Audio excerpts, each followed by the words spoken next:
13-year-old Bobby Fischer crushes his opponent Herbert in this match by going up by a rook and a bishop. A big cheer to Fischer for that. Join me in this game here. So Fischer is playing with the white pieces here and Herbert with the black pieces. This is the Zuckertort opening and Fischer castles on the king side. E5 is now played here with the intent of pushing this pawn here and attacking this knight.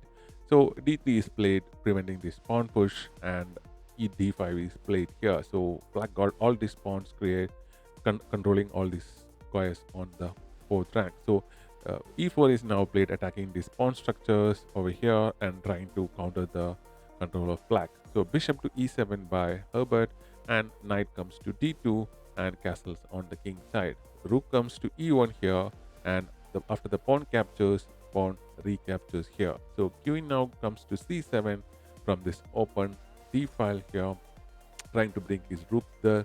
Pawn push to c3 is made here, and pawn push to b6 is made, allowing you to fianchet this bishop here, and queen to e2 is played now. Pawn push to a5 is countered with a4 by Fischer, and bishop now comes to a6 here, attacking the queen here.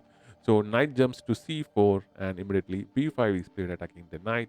So the pawn will be captured, and bishop captures again, pinning this knight against the queen here. Bishop drop backs to f1 here, creating support for the queen, and rook now comes to d8, trying to get control of the d file. So queen to c2 is played now, unpinning this knight from the attack on the queen basically, and knight to g4 is played, and pawn push to h3 attacks this knight, and knight retreat to f6. Knight to d2 is played here, supporting this pawn, also allowing you to push this pawn and to support the pawn. The rook to e8 is played, and knight reorients to b3, and queen goes to c8, and king now get away to h2 because the king was attacking this pawn here. Queen was attacking this pawn, but it's defended by this bishop, but it also has this duty to support this knight. So in case of a capture here, you'll have to recapture, and the queen will capture this pawn, developing the queen and attacking the king. So the king moves is justifiable, and queen to e6 is played.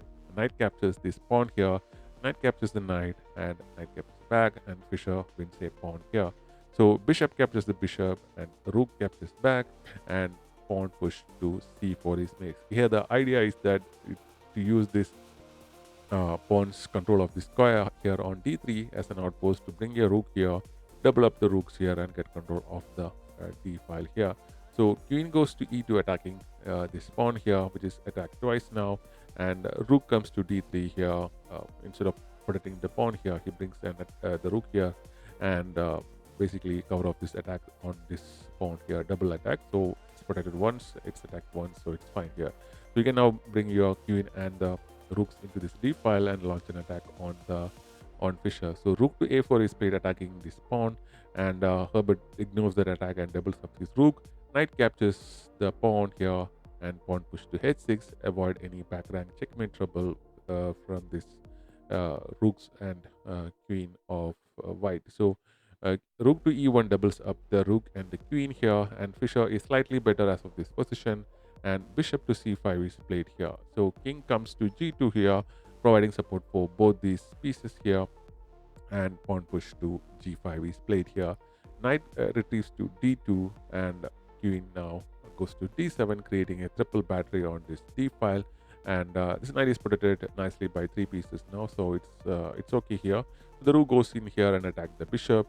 Bishop goes and attack the rook, and rook goes to a6. Fischer could have gone for the capture of this pawn here, but he attacked the bishop. So the rook got attacked by the queen, and the rook drop backs to a1. Queen to d7 is now played. Knight now jumps to c4 here, basically attacking this bishop, which is unprotected.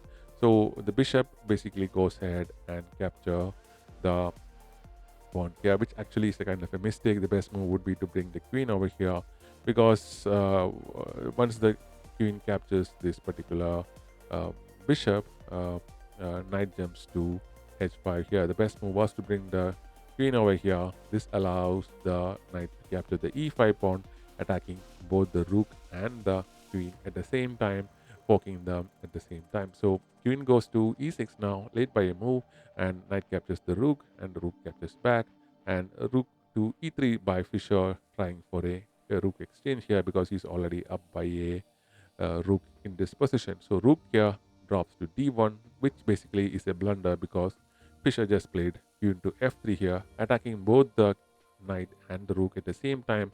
And after the queen moved to b3 here, you lose one of these pieces, and Fischer is winning this match because, as you can see, he's up uh, by a bishop and a rook in this game, and he can easily win this match from this position. So because of that, Herbert resigned the game as of this position, and Fischer won the match. So that's it. Thanks for watching.